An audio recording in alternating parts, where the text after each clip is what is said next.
When I started thinking about stand-up, I said to myself, well, I'm not going to just do sex jokes because, you know, that's the easy route. Really, all you need to do is go into a room full of people and scream very loudly, "Sex!" and people will laugh. I also don't want to just be one of those female comedians talking about her vagina monologues all the time. My Princess Caroline values her privacy. So I was growing strong in my opinions, and then all of a sudden, COVID-19. First days posting pictures on Instagram of my yoga, and binge watching Game of Thrones again, chatting with my friends on Zoom, perving on my neighbours, stalking people online, suicidal thoughts, usual stuff really. And then the sun came out. Mother Nature woke everything up. Birds, bees, flowers, everything was buzzing. The rooftops were glistening in the sun like beads of sweat. That DHL guy never looked so hot. Yeah, I was really desperate for sex. I have a very analytical mind, and so when I'm confronted with these kind of problems, I naturally and very excitedly perform a complex series of sociological and diverse calculations, including time between the match and meeting in real life, filters that I need to apply to ensure that I do not attract a potentially contaminated male, including things like, do you like to stick your finger in your eye? Do you work in banking? Filters. Precautions to be considered. Condoms. Masks. What do we put on first? It looked promising. I decided to analyse every possible scenario, including the worst ones, and there was one particularly bad worst case scenario. What if we decide to meet up?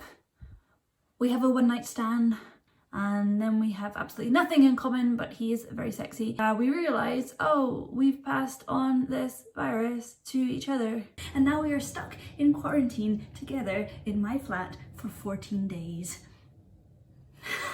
So one night stand is absolutely out of the question.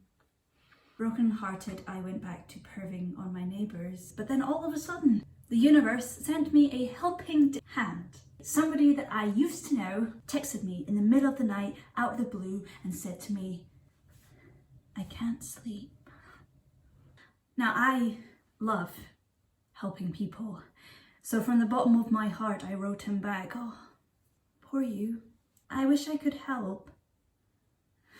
3 days later, I found myself having an orgasm twice a day.